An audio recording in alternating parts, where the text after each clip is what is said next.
Vamos continuar o nosso estudo abordando agora a mensuração após o reconhecimento, ou seja, após o reconhecimento inicial. Porque nós sabemos que essa mensuração, inicialmente, ela pode ter uma forma ou até mais de uma forma, no caso da propriedade para investimento é o método de custo, mas posteriormente eu posso ter outras formas de mensurar. E aqui, no caso da propriedade para investimento, eu posso mensurar pelo custo ou valor justo. Vamos ver agora na telinha, olha aí. Após o registro inicial pelo custo de aquisição, olha aqui, pelo custo de aquisição, a propriedade para investimento, ela pode ser avaliada pelo método de custo ou método do valor justo, a critério da entidade que reporta, tá bom? Lembrando que as propriedades mantidas para investimento após o registro inicial, pelo custo, podem ser avaliadas pelo justo, pelo valor justo ou pelo custo. Se forem pelo valor justo, não há depreciação. Pelo custo, elas são depreciadas normalmente. E aí, nós precisamos interpretar tudo isso daqui, tá certo? Para a gente não errar no dia da prova, beleza? Então, o que é que eu tenho? Olha, a mensuração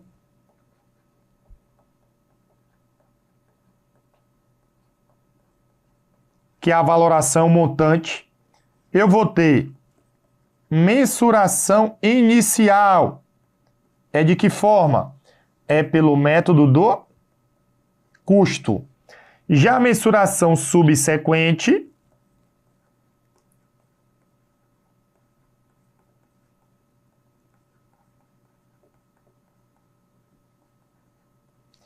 ela vai ser, pode, né? Como ele fala, ó, é uma faculdade. Custo ou valor justo. Lembrando que se for pelo método de custo, como ele fala aí, a depreciação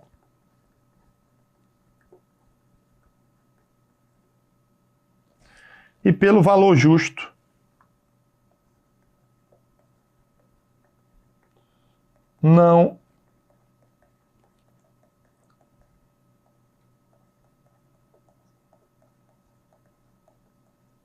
não há depreciação. Beleza? Só para a gente fazer aí um resuminho rápido para você. A entidade pode, conforme nós estamos lendo aqui, isso tudo está lá no CPC 28, escolher o que, Felipe? Um método do valor justo ou um método do custo para todas as propriedades para investimento que suportem passivos que pagam retorno diretamente associado ao valor justo de ou aos retornos de ativos especificados, incluindo essa propriedade para investimento. E escolher o método do valor justo ou o método do custo para todas as restantes propriedades para investimento, independentemente da escolha feita na linha A que nós acabamos de ver aqui. Tá? Então aqui basicamente o que ele quer dizer é o seguinte, olha, na hora de escolher o método, se é custo ou valor justo, e claro, mensuração subsequente, porque a inicial é pelo custo, se os investimentos, as propriedades para investimentos, elas suportem passivos que pagam retorno diretamente associado ao valor justo de ou aos retornos de ativos especificados, incluindo essa propriedade para investimento, eu vou escolher um deles e aplicar a todas essas propriedades para investimentos. Beleza. E aí, claro, tendo outras propriedades que não essas, eu posso escolher um outro método, né, independentemente da escolha da linha A. Ou seja, eu tenho ali propriedades para investimentos, conforme exemplo do item A, suportam passivos e assim por diante, eu tenho outras propriedades para investimentos. Eu posso escolher todo mundo valor justo, ou todo mundo pelo custo, ou então eu posso escolher essa pelo valor justo, essa pelo custo. Ou então a linha A pelo custo, a linha B pelo valor justo. Tá bom? Agora, claro, dentro de cada linha, vejam que ele não deixa exceção. Você escolhendo um, tem que aplicar para todos dentro da linha que ele fala aí, né, da norma contábil. Mensuração após o reconhecimento. Se escolher o método do valor justo, o que é que acontece? após o reconhecimento inicial, e depois a gente vai ver algumas observações, a entidade que escolhe o método do valor justo,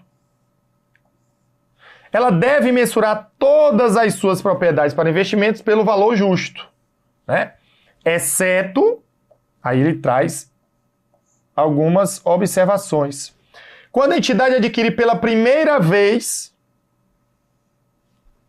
uma propriedade para investimento e há clara evidência de que o valor justo da propriedade para investimento não é mensurável com confiabilidade em base contínua, tá? Mas claro, aqui, pessoal, vejam, olha, se é um item que ela adquire pela primeira vez, claro, na aquisição, eu utilizo o método de custo, que é a mensuração inicial. E aí, como ele adquiriu pela primeira vez, pode ser que ele não tenha um parâmetro para utilizar aí o valor justo, tá? O valor justo. E aí, nesse caso, o que ele está dizendo é, olha, se eu não tenho evidências de que é mensurável ao valor justo, o que é que eu vou fazer? Eu vou ter que continuar mensurando pelo custo. É isso que ele vai fazer.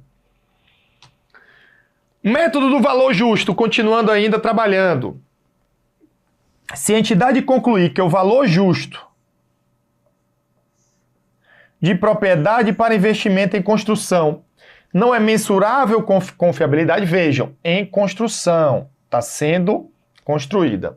Mas for esperado que o valor justo da propriedade seja mensurável com confiabilidade quando a construção for concluída, a propriedade para investimento em construção deve ser mensurada ao custo até que o seu valor justo se torne confiavelmente mensurável a construção seja concluída. O que ocorrer primeiro. Se a entidade concluir que o valor justo de propriedade para investimento, outra que não a propriedade para investimento em construção, não é confiavelmente mensurável, tá certo? A entidade deve mensurar essa propriedade usando o método de custo, tá? Usando o método de custo. Então vejam, eu tenho aqui duas formas de abordagem, tá? Beleza? A primeira é quando ele está em construção, tá bom? Ou quando ele está em construção. Então ele diz, olha, quando está em construção, se a entidade concluir que não consegue mensurar o valor justo ainda no processo de construção, então ela vai mensurar pelo custo, e a partir do momento que o valor justo for mensurável, caso ela escolha o valor justo, aí ela vai a partir daquele momento, ou então quando a construção esteja concluída. E aí, por fim, ele diz, olha, se a entidade ela conclui que o valor justo da propriedade não é mensurável, claro, eu vou utilizar o método do custo. Inicialmente, método do custo. Posteriormente, custo ou valor justo. A critério da entidade. Agora, claro, se ele não consegue mensurar pelo valor justo, ele vai obrigatoriamente mensurar pelo custo. Tá bom? E aí, claro, parte importante. O ganho ou a perda proveniente da alteração no valor justo de propriedade para investimento deve ser reconhecida no resultado do período em que ocorra. Anota isso daqui. Isso daqui é muito importante. O que ele está me dizendo, e aí eu vou até circular para você perceber a importância do que ele está falando aqui, é o seguinte, ele pode chegar na questão e dizer, olha, adquiri uma propriedade para investimento no valor de 100 mil, beleza. Aí decidi avaliar valor justo, vamos supor, mudou ali para 100 mil, continua ali 100 mil, mas ficou valor justo. E aí, de um ano para o outro, o valor justo mudou de 100 para 120. Opa! Se eu avaliar o valor justo, eu vou ter que aumentar o valor dessa propriedade para investimento. E aí, se aumentou, eu vou debitar a propriedade e creditar uma receita do ganho. Se diminuísse, eu iria creditar a propriedade para investimento e debitar uma despesa. É isso que ele quer dizer aqui. Então, se a empresa escolheu o método do valor justo, o ganho ou a perda decorrente de alteração do valor justo vai ser reconhecido no resultado da entidade. E se escolher o método de custo, Felipe, como é que fica? Olha, se escolher o método do custo, após o reconhecimento inicial, a entidade que escolheu o método de custo deve mensurar todas as suas propriedades para investimento de acordo com os requisitos do pronunciamento técnico CPC 27, para esse método, que seria lá o ativo imobilizado. Ou seja, inclusive fazendo o quê? Depreciação. É isso que a gente tem que lembrar. Aí, claro, exceto aquelas que satisfaçam os critérios de classificação como mantidos para venda, ou que estejam incluídas em grupo para alienação que esteja classificado como mantido para venda, de acordo com o CPC 31. Por quê? Porque se ele está destinado à venda, eu tenho que parar de depreciar. Lembra lá do CPC 27, lembra lá do ativo imobilizado que a gente estudou lá atrás. Entenderam? Então, muito cuidado com isso. Mas avançando aqui, agora nós vamos para o processo de transferência. Né? Eu vou transferir de quem para quem, Felipe? O que é isso, Felipe? Pessoal, transferência aqui, e aí, claro, eu vou detalhar bem e explicar para vocês, é o processo em que a empresa tem um ativo imobilizado, está transferindo para a propriedade para investimento, ou vice-versa, isso também com estoque. E aí eu posso ter mudanças no valor. Claro que só vale para um método, a gente vai ver aqui agora. Então vejam, olha, a entidade deve transferir a propriedade, preste atenção, a propriedade para ou de, ou seja, a propriedade para investimento para imobilizado ou de imobilizado para propriedade para investimento. De propriedade para investimento, quando e apenas quando houver alteração no uso. Eu posso ter adquirido o bem para valorização de capital, mas com o tempo das minhas atividades, opa, aquele edifício pode servir para minha sede, então eu vou mudar a finalidade daquele edifício. Antes ele era propriedade para investimento, estava destinado à venda, mas agora ele tem por objetivo ser utilizado nas atividades da empresa. Então, a alteração de uso ocorre quando a propriedade atende ou deixa de atender a definição de propriedade para investimento e a clara evidência de alteração de uso. Na questão, o enunciado vai te mostrar isso. Nós vamos ver exemplos. Apenas a alteração nas intenções da administração para o uso da propriedade não fornece evidência de alteração de uso. Então vejam, apenas a intenção da entidade não adianta. Tem que alterar o uso. Beleza? Show de bola. Eu estou pensando daqui a 6 meses mudar a minha propriedade para investimento para imobilizado. Não. Não pense não. Decida. Né? Decida. É isso. Então a alteração de uso ocorre quando ela atende aí as informações sobre a alteração. Mas aí vamos lá, eu tenho algumas observações importantes ainda para a gente tratar aqui, antes de ver aqui os nossos exemplos práticos, tá? Exemplos práticos. Vamos lá. O CPC 28, que trata de propriedade para investimento, traz os aspectos de reconhecimento, nós já vimos, registro, e mensuração, valor, resultantes quando a entidade usa o método do valor justo para propriedades para investimento. Quando a entidade usar o método de custo, as transferências entre propriedades para investimento, propriedades ocupadas pelo proprietário, que seria imobilizado, e estoque, não alteram o valor contábil da propriedade transferida e não alteram o custo dessa propriedade para finalidades de mensuração ou divulgação. Vejam o que é que ele quer dizer aqui. Tá certo, pessoal? O que é que ele quer dizer aqui? Tá bom?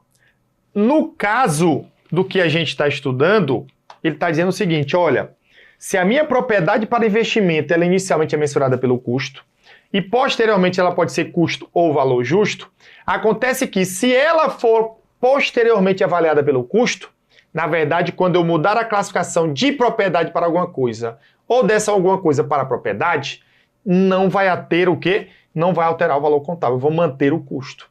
Agora, se ela avaliar a valor justo, aí sim eu tenho mudanças nos montantes. E aí eu vou reconhecer diferenças entre o valor contábil e o valor justo.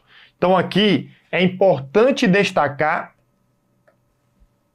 que isso é feito quando eu tenho o valor justo. Combinado? Pronto, então vamos para cima. Olha aí, como eu falei. O que é que acontece, pessoal? Tá? O que é que acontece? Aqui só vai acontecer se eu tiver, por exemplo, o item do imobilizado que está sendo transferido para uma propriedade para investimento e um é avaliado a valor contábil e o outro é avaliado a valor justo. Se os dois forem a valor contábil, não precisa fazer nada, tá? Então, aqui eu tenho uma diferença entre quem sempre tem que ter um valor justo e um valor contábil. E aí, claro, aqui eu tenho a transferência de um imóvel ocupado pelo proprietário para a propriedade para investimento. E aí, claro, essa propriedade para investimento, ela tem que ser avaliada a valor justo. Se for avaliada a valor contábil, não faz o procedimento, tá bom? Não faz o procedimento. Então vejam, e aí, claro, a gente vai fazer aqui os nossos exemplos, tá? E verificar aqui todos esses itens. Então vejam bem, tá?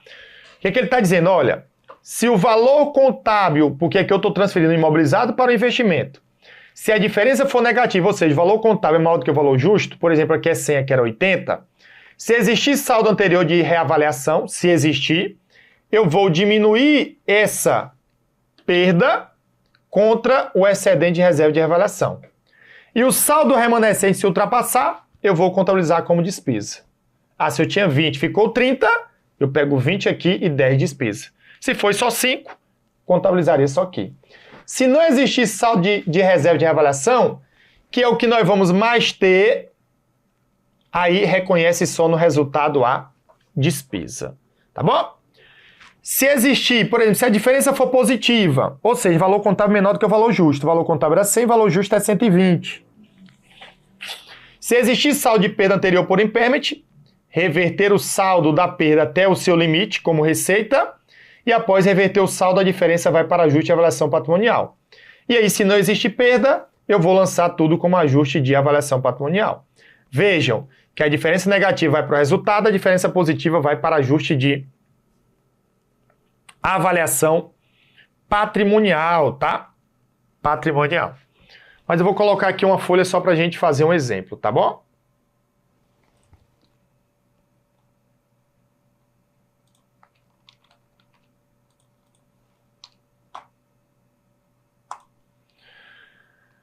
Vamos imaginar o seguinte, né? Vamos imaginar o seguinte. Imaginem que eu tenho aqui uma propriedade ocupada pelo proprietário, cujo valor contábil ele é de 100 mil, tá? E ele aqui seria um imóvel, tá certo? Ele seria um imóvel. Pronto. Então, o que é que acontece, pessoal? Olha, o que é que acontece, tá? Então, lembra, a primeira coisa que eu tenho é o quê? Eu tenho que avaliar a valor justo minha propriedade. Se fosse valor contábil, eu não faço nada. Então, tranquilo. Então, eu tenho aqui um imóvel que tem um valor de 100 mil e é ativo não circulante imobilizado, tá? E aí eu tenho a transferência para uma propriedade para investimento, cujo valor justo ele é de 80 mil. Tá certo? Então, claro, se eu tivesse reserva de reavaliação, pessoal, eu iria primeiro debitar essa reserva. Se fosse maior do que a reserva, eu iria colocar a diferença como despesa. Mas aqui eu vou supor a regra, que seria não existir reavaliação. Então, eu vou reconhecer a diferença como resultado. Então, vejam. Eu tinha um imobilizado. Olha aqui. Eu tenho um imobilizado de 100 mil. Se eu estou transferindo ele para uma propriedade para investimento, eu vou fazer o quê? Eu vou encerrar esse imobilizado, creditando. E vou o quê? E vou debitar o imóvel no valor de 80 mil que isso é uma propriedade para investimento. E aí o que? Eu vou creditar o imobilizado, que seria o imóvel, no valor de 100 mil, só que aqui seria imobilizado. Como a diferença foi negativa, porque o valor contábil é maior do que o valor justo, tá aqui, ó, valor contábil maior do que o valor justo, eu vou reconhecer a diferença como despesa. Então eu debito uma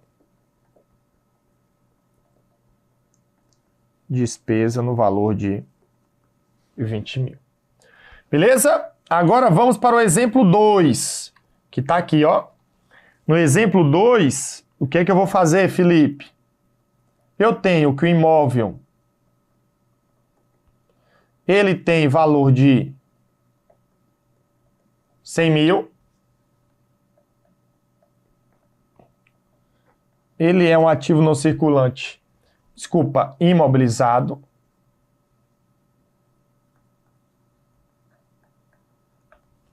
Tá? E aí,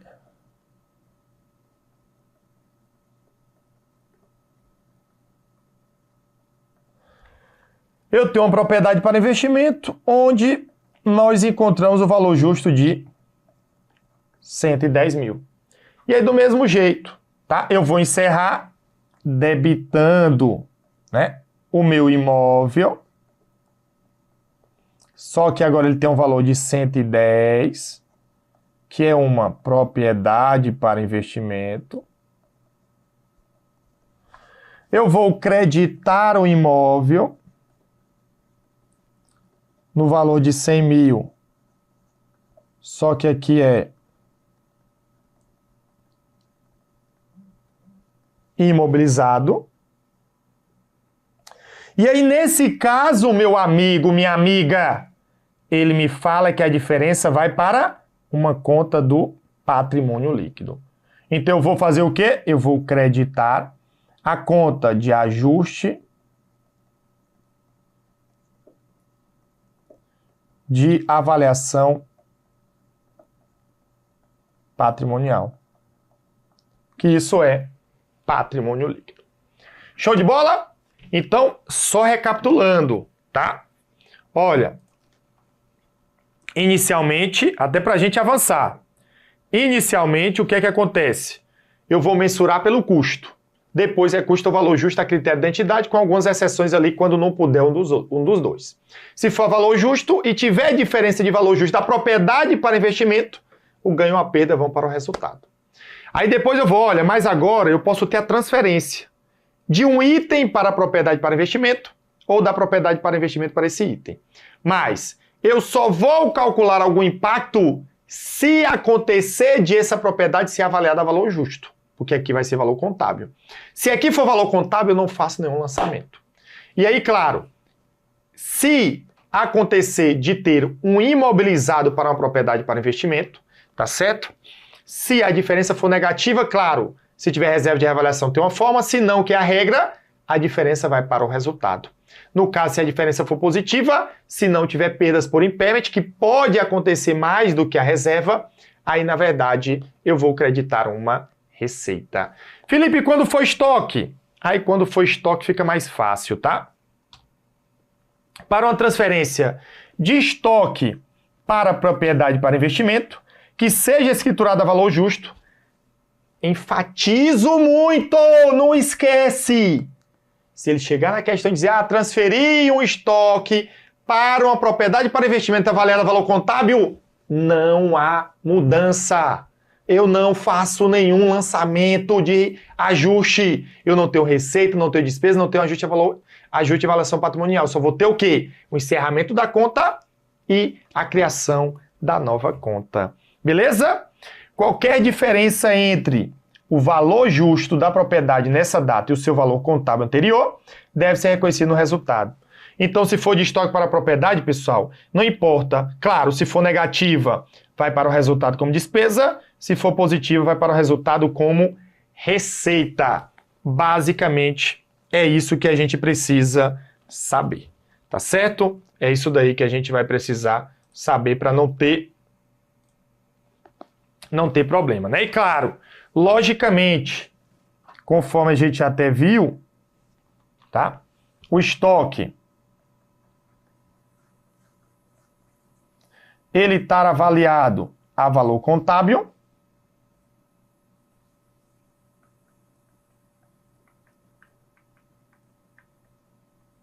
E a propriedade para investimento, ela é avaliada a valor justo. Pronto. Feito isso, vamos finalizar respondendo aí uma questão. Depois, claro, a gente tem aí mais, né? Determinada entidade possui um terreno contabilizado, valor contábil, por 300 mil em seu imobilizado. No ano seguinte, a entidade passou a contabilizar o terreno como propriedade para investimento, uma vez que ele não estava mais em uso. A entidade passou a avaliar o terreno pelo valor justo, que era, na data da transferência, 350 mil.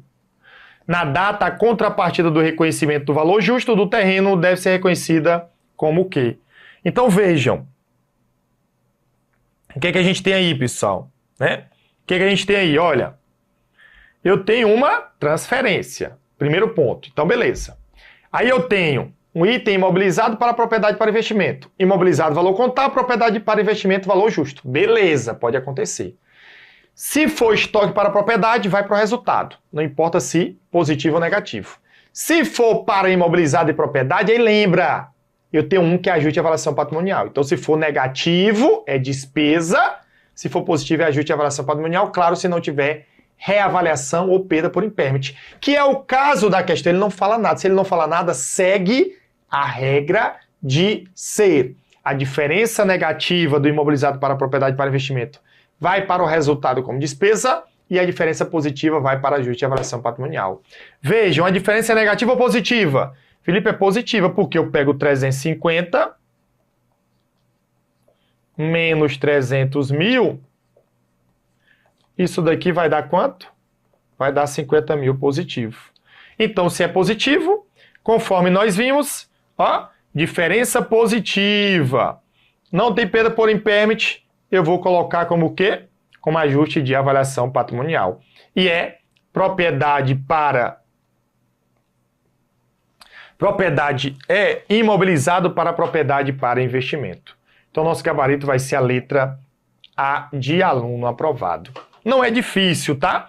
E claro, tente lembrar de quê, Felipe? Das dicas de como você chega mais rápido, né? Se você for ler o CPC, você não vai entender coisa nenhuma. Aqui eu deixei para você só o mindibulhado, detalhado, esquematizado, exemplos, questões para você depois treinar muito. Então, a gente vai dar aquela paradinha para responder as questões sobre propriedade para investimento. Mas antes, eu recomendo que você tente sozinho, né? E não tem problema, se errar, aí você vai aprender e depois não erra mais. Mas tente para verificar se você entendeu realmente aquilo que você assistiu. E aí, o estudo depois da resolução das questões é um complemento desse estudo teórico. Então vamos lá na paradinha, e voltamos com a lista de exercícios para você.